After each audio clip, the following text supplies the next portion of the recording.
रही है। कहीं पुलिस बर्बाद करेगी उनको, कहीं फिर कोर्ट बर्बाद करेगा, कहीं वकील बर्बाद करेंगे। वो पैसा बचा कहाँ, गया कहाँ, वो नीलाम हो गया सब कुछ। और वही हक हलाल की अगर कमाई खाएंगे तो हक हलाल की कमाई आज नहीं तो लंबे टाइम पे ऐसी फबेगी, वो टिकी रहेगी पीढ़ी दर पीढ़ी।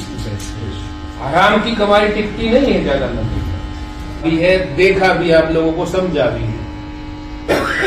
बाहर अलग अलग तरह की अफवाहें फैली रहती है, दुनिया में अलग अलग तरह की चीजें हैं, बट ऐसा कुछ भी नहीं है। ये एरिया बहुत शानदार है। और आज हमने ये जो जगह इन्होंने मुझे बुलाया है, ये क्यों चुनेगी, उसका भी एक कारण है।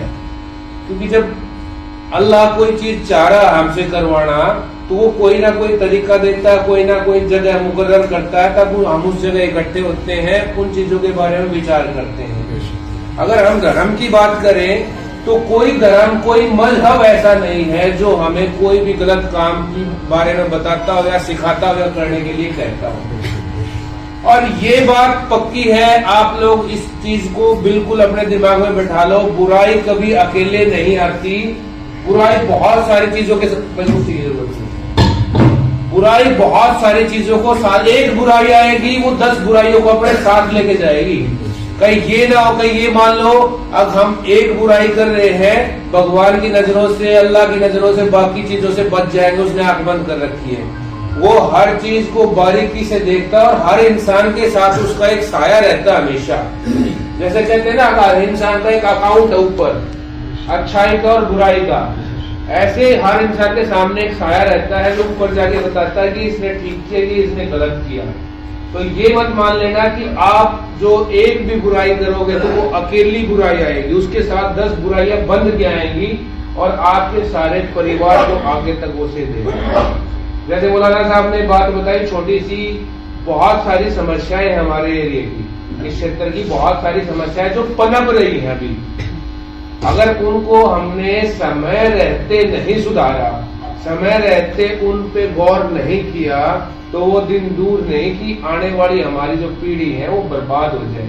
वो हर तरीके से बर्बाद होंगी। ये मतलब देखना घर के अंदर वो फिर जो आप लोगों के अंदर जो क्वालिटीज है, जो जेनेटिकली जो चीजें आप लोगों के अंदर आई है, चाहे वो धर्म से आई है, चाहे आपके पूर्वजों से आई है, उनको भी लील लेगी धीरे धीरे। आप समझ के देखो, छोटी सी बात है, एक नशा है। एक नशा आदमी जब करता है, उसको लत पड़ती है, तो उस नशे में कौन कौन सी बुराई उसके साथ बंधेगी। वो चोरी करेगा, बदमाशी करेगा, किसी का सर फोड़ेगा, किसी को चाकू मारेगा, जेल में जाएगा, जेल में जाके उसके पैसे वकीलों के भी लगेंगे, डॉक्टर के भी लगेंगे। लास्ट में हासिल क्या हुआ उसको, चाहे वो कुछ कमा ले, कुछ कर ले, हासिल क्या हुआ, पूरे परिवार को बर्बाद हो गया ना। पुश्ते बैठ गई उसकी, तो घर नीलाम हो गया, उसको वकीलों को, डॉक्टर को, पुलिस को पता नहीं कहां कहां जाना पड़ेगा। अच्छा, वो अकेला तो गया ही गया, अब वो ये नशा कर रहा था, ये अकेला जाएगा, हमें फर्क नहीं पड़ेगा। फर्क पड़ेगा। फर्क किस किस को पड़ेगा? फर्क पड़ेगा उसके घर वालों को, उसके पड़ोसी को, उसके गांव वालों को, क्षेत्र में जो रहते हैं हर इंसान को फर्क पड़ेगा। कई बार हम मान लेते हैं कि फलाना लड़का है, वो नशा कर रहा है, वो करता रहेगा, मैंने तो अपने बच्चों को बचा रखा है, वो करता रहे। नहीं, अगर आपका पड़ोसी, आपके गांव के किसी भी कोने में कोई व्यक्ति नशा कर रहा है, तो वो नशा आपके घर तक भी आएगा। क्या गारंटी है कि रात को आप अपनी खेत से घर जा रहे हैं तस्वीर लेके, और जो नशा करने वाला बच्चा है उसने देखा कि मेरी जेब में पैसे है नहीं और मेरे को नशा करना, रात को वो मार देगा, आपके सर में लट मार देगा ना, और वो पैसे निकालने के चक्कर में 10-20 रुपए के चक्कर में आपका नुकसान हो गया। वो दिन भी दूर नहीं जब आपके बच्चे को उस दूसरे बच्चे से लत भी पड़ जाएगी, उसके साथ देखेगा, भाई देखता हूँ, मैं भी देखता हूँ ये क्या होता है। तो चीजें फैल गई ना, सारे गांव में फैल गई, सारे क्षेत्र में फैल गई। जगह गया रहा हूं मैं, जींद में नरवाना का क्षेत्र है, रोहतक में एक जगह क्षेत्र है, हिसार में मील गेट का क्षेत्र है, वहां पे ऐसे नशे ने पैर फंसा रखे हैं, अभी मुश्किल हो रखा है वहां से नशा निकालना। उसमें लेते हैं लड़की, बहुत मुश्किल है उन जगहों से अब निकालना। लेकिन आप लोग अभी तक ठीक है, यकीन मानिए बहुत कम है। अगर एग्जाम्पल देखना चाहो तो आपके पास में शिकारपुर है, शिकारपुर में कंट्रोल किया है उन्होंने, बहुत कम हुआ है पहले से। जब मैं आया बहुत ज्यादा था, अब कम है पहले से। तो ऐसे ही, और बावला में है आपके यहाँ पे, बावला में कोई तस्कर है, थोड़ा सा नशा है, कोशिश कर रहे हैं हम भी उनको पकड़े। आपके पास भी कोई इन्फॉर्मेशन है तो आप शेयर कीजिए। तो मैं ये कह रहा हूँ कि यहाँ बहुत कम है। अगर आज के दिन आप लोग सुधर गए ना, जैसे यहाँ से अजान की आवाज होती है, ऐसे आप लोगों के दिलों से आज आवाज होनी चाहिए, अंदर से आवाज आएगी आप लोगों की कि ये बुराई है और ये हमें रोकनी है।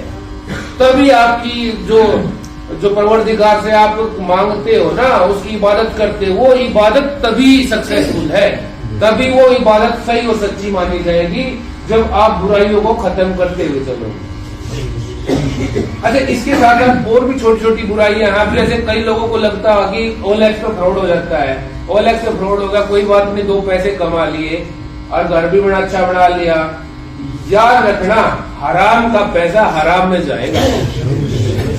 अगर कहीं किसी के मन में शंका हो, अब फलाने का घर देख रहा, क्या उनको तो कुछ नहीं हुआ, उनको तो खुदा ने कुछ नहीं किया, लिखवा के ले लो आज नहीं तो कल, और ये कलयुग है, यहाँ का यही देना पड़ेगा।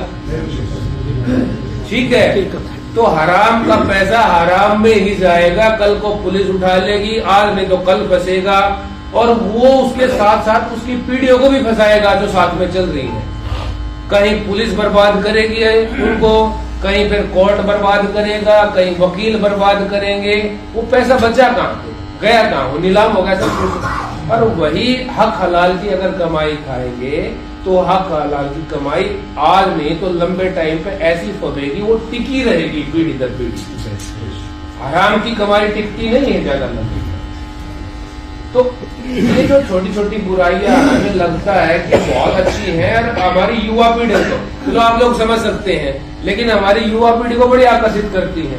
अब मेरा दोस्त है, वो फलाना वरना गाड़ी लिया, वो गाड़ी लिया, वो गाड़ी लिया, मेरे को भी गाड़ी लेनी है। और सबसे आसान तरीका कौन सा है? OLX पे फ्रॉड कर लो, नशा बेच लो, और कहीं लूटपाट कर लो। ये चीजें आप अपने पास से देख लेना, उठा के आपके गांव का इतिहास, आसपास का, दूर जाने की तो जरूरत ही नहीं है। जो लोग ये काम करते होंगे आज कितने पड़े हुए हैं, कितने बर्बाद है, सब बर्बाद। हरियाणा के किसी भी कोने में, क्या दुनिया के किसी कोने में किसी भी क्रिमिनल का, गैंगस्टर का रिकॉर्ड उठा के देख लो, उसका जीवन लंबा नहीं रहा, और उसका जीवन जितने डर का रहा ना, किसी और का नहीं रहा, क्योंकि वो सुकून से 2 रोटी नहीं खा सकता, सुकून से सो नहीं सकता, कहीं पुलिस ना आ जाए उठा ना ले जाए।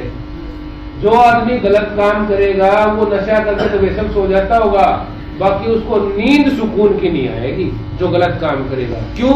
उसको डर रहेगा कहीं उठाना ले जाए, पता ना लग जाए, उठाना ले जाए, तो वो जो रोटी खाएगा ना वो उसको असर नहीं हो। तो हालांकि आप लोग सब समझदार, आपको सबको पता है ये बातें। मेरा आने का मकसद क्या है, या इन लोगों को, आप लोगों को इकट्ठा करने का मकसद क्या है?